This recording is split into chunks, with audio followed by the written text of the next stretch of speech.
Is the DA showing how hypocritical they can actually be? Before I get into that, ladies and gentlemen, please leave a like on this video, share it far and wide, and subscribe to the channel if you haven't already. All right, let's get into it. Criminals must taste you. Ma'am, can you give me protection from yourself? Did I hear that correctly? Hello, ladies and gentlemen. Welcome to Newsflash. I'm your host, Emilio. Thanks for tuning in. Steenhuisen's 2.8 million blue light SUVs spark backlash amid DA's stance on VIP privileges. What? Okay, so you guys know the stories about the blue light brigade, right? I mean, you guys remember that story about, I think it was Manyathela's blue light brigade that attacked that individual on the road, allegedly. I think the courts are still dealing with that. I should probably do a follow-up on that story. But the point is, blue light brigades seem to always take things into their own hands. They think they can just do what they like, and the beating that they did on that civilian was just highly unacceptable. Since all this happened, the DA has been very, very strict, or at least trying to be very strict, with not using the blue light brigade. They don't want to use blue lights in their cars. Hell, they don't even want to use expensive cars.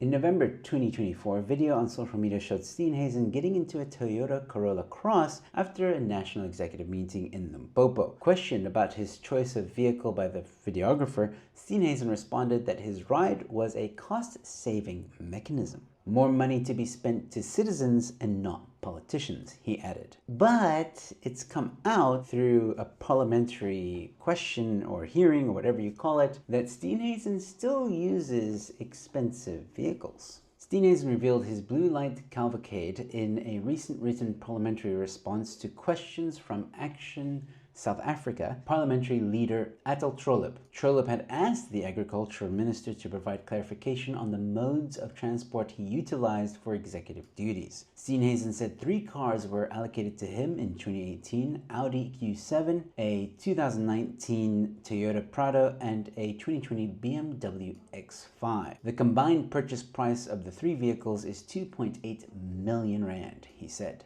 Now, the outrage here is that these vehicles have blue lights, and again, the DA has been very much against the blue lights. So people are calling out Steenhuisen and saying, oh, you're a hypocrite because you're against it, but you're using it. But here's the thing. In response to questions from Daily Maverick on Tuesday evening, Zille said that the vehicles may be routinely fitted with blue lights, but the issue is whether they are used. I don't believe they are, she said. When I was Premier with the Western Cape, the vehicle came standard with blue lights, which were never used. Trollip also asked Steenhuisen whether he made use of vehicles fitted with blue lights and or other high security transport measures, and if so, what the reasons for their use were. Steenhuisen replied, yes, all the executive vehicles are fitted with blue lights and the appropriate signaling systems. So the argument here from Steenhuisen is this. 1, that he inherited these vehicles that already had blue lights installed, but they do not use the blue lights.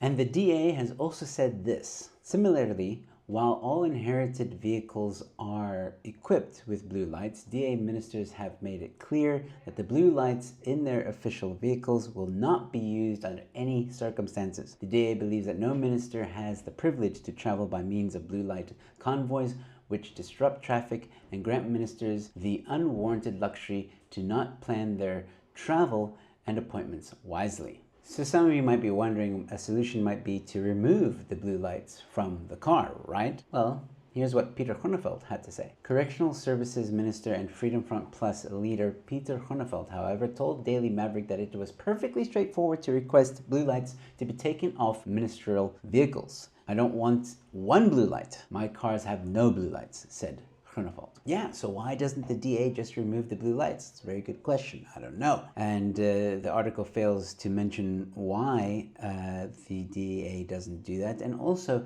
that the cost of removing the lights is 500 Rand each. Doesn't seem like that big of a price.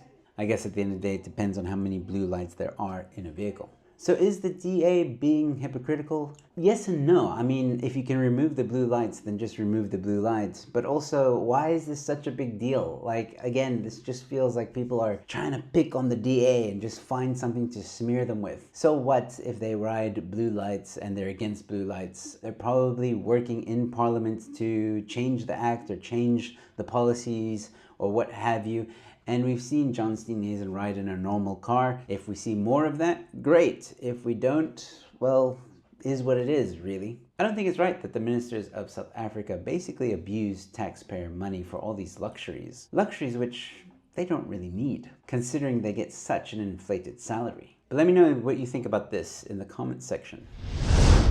And in other news, ladies and gentlemen, I just wanted to let some Cape Townians know about a 12-hour power cut in Cape Town.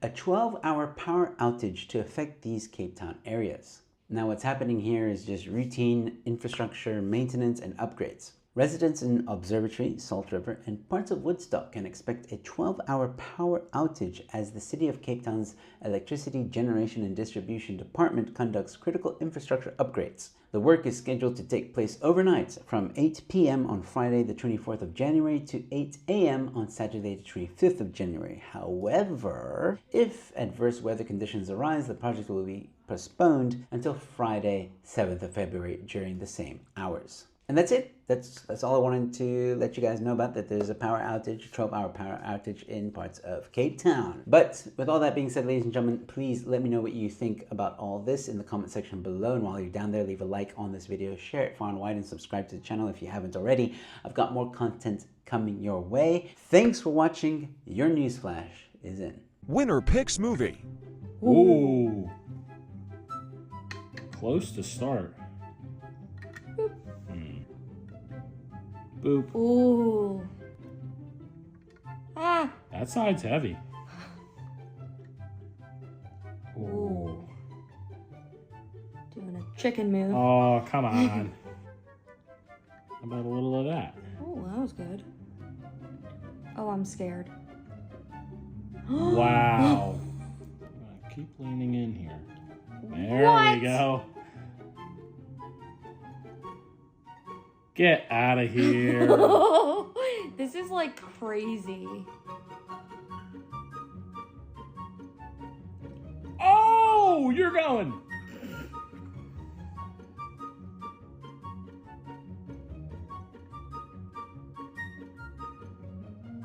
Yes! What? Wow, I did not expect that.